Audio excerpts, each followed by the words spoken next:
என்னோட கேள்வி என்னன்னா, எனக்கு விளையாட்டுனா ரொம்ப பிடிக்கும். ஒரு போட்டிக்கு நான் தயாராகிட்டு இருக்கேன்னு வச்சுப்போம். ஆனா அந்த போட்டி நடக்கும்போது என் மனசு அப்படியே உறைஞ்சு போயிடுது. என்னால சரியா விளையாட முடியல. மனசு உறைஞ்சு போகாது. அப்படி உறைஞ்சு நிக்குதுன்னா, அந்த பந்து ஓடிக்கிட்டு இருக்கும்போது உங்க மனசு வேற ஏதோ ஒரு விஷயத்துல இருக்குன்னு அர்த்தம்.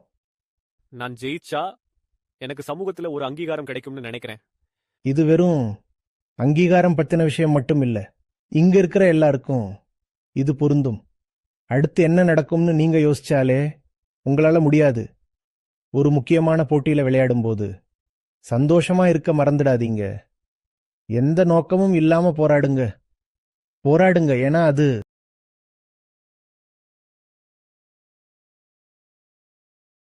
வணக்கம் ஆச்சாரியஜி. நான் ஹர்ஷ். இப்போ 3ஆம் ஆண்டு படிக்கிறேன். கடந்த 30 மாசமா நீங்க பேசுறத கவனிச்சுட்டு இருக்கேன். 30 மாசம். உங்க பக்கத்துல உட்கார்ந்து இருக்கிறது எனக்கு ரொம்ப சந்தோஷமா இருக்கு. ஆச்சாரியஜி, என்னோட கேள்வி என்னன்னா, எனக்கு விளையாட்டுனா ரொம்ப பிடிக்கும். ஒரு போட்டிக்கு நான் தயாராகிட்டே இருக்கேன். நான் ரொம்ப சின்சியரா பயிற்சி பண்றேன். எனக்கு விளையாடுறது பிடிக்கும்ங்கிறதால அதிக நேரம் பயிற்சி எடுப்பேன். ஆனா அந்த போட்டி வரும்போது மனசு உறைஞ்சு போயிடுது. என்னால சரியா விளையாட முடியல. தோக்குறது பத்தி எனக்கு கவலை இல்ல. அது பரவாயில்ல.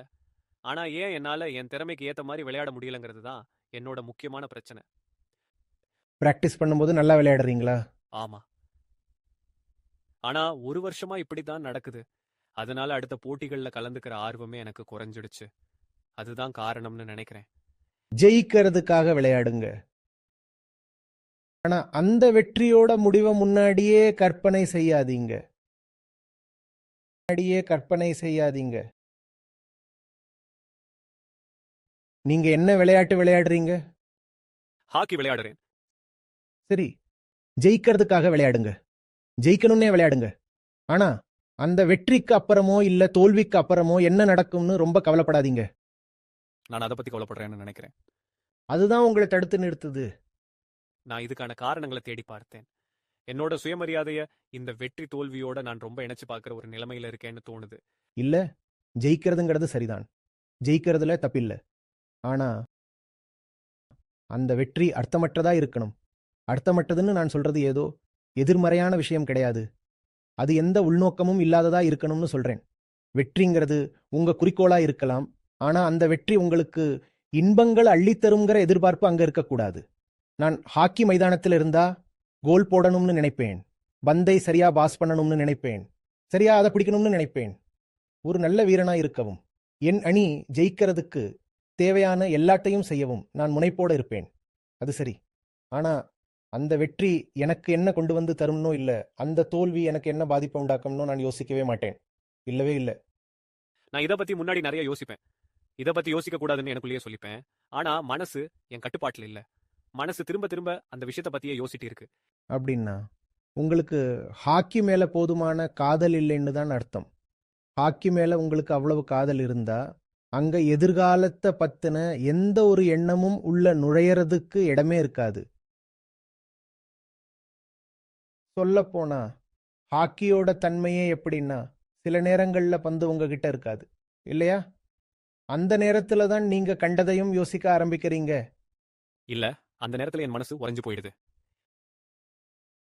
மனசு மனசு உறைஞ்சு போகாது. ஒருவேளை உண்மையாவே மனசு உறைஞ்சிட்டா அது ரொம்ப நல்ல விஷயம். ஏன்னா மனசு உறைஞ்சிட்டா அந்த பந்து எப்படி தடையே இல்லாம ஓடுதோ அதே போல நீங்களும் எந்த தடையும் இல்லாம ஓடுவீங்கன்னு அர்த்தம். ஆனா இங்க மனசு உறையல. மனசு முடிவுகள் மேல வெறியா இருக்கு. ஆமா, நான் ஜெயிச்சா எனக்கு சமூக அங்கீகாரம் கிடைக்கும்னு நினைக்கிறேன். ஆமா, இது வெறும் அங்கீகாரம் பத்தின விஷயம் மட்டும் இல்ல.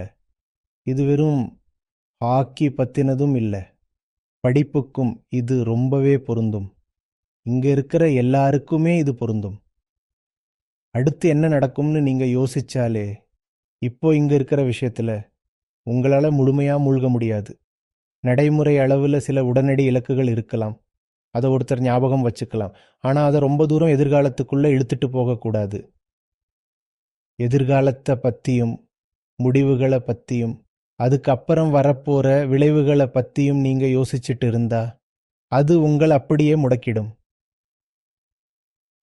இப்போ என்கிட்ட பேசும்போது கூட அதே நேரத்துல என்னோட பதில் எப்படி இருக்கும்னு நீங்க முன்னாடியே கற்பனை செஞ்சுட்டு இருக்கீங்களா? இப்போ இல்ல. அதான் பேச்சு இவ்வளவு இயல்பா இருக்கு. ஆமா, அப்படிதான் தோணுது. இப்போ நீங்க அப்படித்தான் தோணுதுன்னு சொன்னப்ப அதோட முடிவை பத்தியோ எதிர்காலத்தை பத்தியோ யோசிச்சீங்களா? இல்ல, அதான் இயல்பா இருக்கு. அது தானாவே வந்துச்சு. தானாவே வந்துச்சு இல்லையா? அதேதான். இன்னைக்கு ஐபிஎல் போட்டி நடக்க போகுது.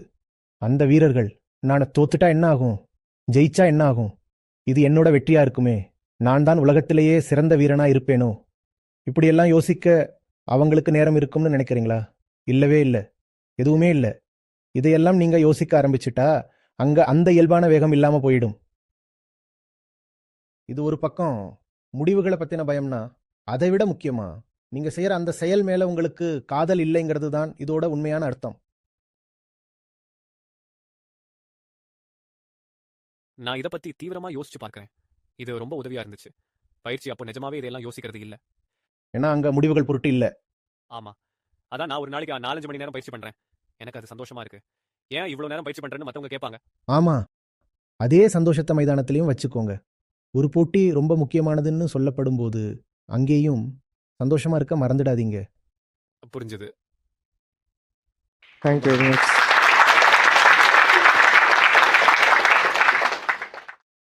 வெற்றி தவிர வேற என்ன தூண்டுதல் நமக்கு இருக்கணும்? ஒரு வேலையை செய்யும்போது வேற எதை நம்ம மனசுல வச்சுக்கணும்? உங்களுக்கு ஏன் தூண்டுதல் தேவைப்படுது? நான் என்ன கேட்கறேன்னா, இந்த காதல்ங்கிற ஒரு சின்ன விஷயம் உங்களுக்கு பத்தலையா? வேற என்ன உந்துதல் ஒரு மனுஷனுக்கு தேவை? தூண்டுதல்ங்கிறது வெளியில இருந்து வர்றது. பேஷன். அதுக்கு பேஷன் சொல்லுங்க, இல்ல எதுனாலும் சொல்லுங்க. நீங்க ஒரு விஷயத்துல இறங்கிட்டீங்கன்னா உங்களுக்குள்ள ஒரு பலமான உள்முகமான காரணம் இருக்கணும்னு அர்த்தம். அப்படி இல்லைன்னா நீங்க அங்க ஏன் இருக்கீங்க? இருக்காதீங்க. விருப்பம் இல்லாதவங்கள தான் வெளியில இருந்து தள்ளி விடணும். நிஜத்தை சொல்ல போனா மோட்டிவேஷன் ஒரு மோசமான வார்த்தை ஆன்மீக அகராதியில.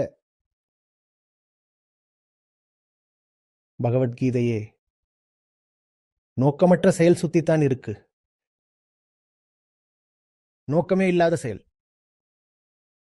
ஆனா துரதிருஷ்டவசமா பகவத்கீதை பிறந்த மண்ணிலேயே இந்த உந்துதல் பத்தி அவ்வளவு பேச்சு இருக்கு. கிருஷ்ணர் என்ன அர்ஜுனனை தூண்டி விட்டாரா? இல்ல. சொல்லப்போனா அவர் சொன்னது என்னன்னா, உனக்கு எந்த நோக்கமும் இருக்கக்கூடாது, சும்மா போர்சைன்னு சொன்னாரு. நோக்கமற்ற செயல். உங்களுக்கு எந்த தூண்டுதலும் தேவையில்லை. தூண்டுதல் தேவைன்னா தப்பான துறையில் இருக்கீங்க, தப்பான இடத்துல இருந்து செயல்படுறீங்க. யாருக்கு தூண்டுதல் தேவையோ அவங்களுக்குள்ள என்ன இருக்குன்னு மறுபரிசீலனை செஞ்சுக்கணும்.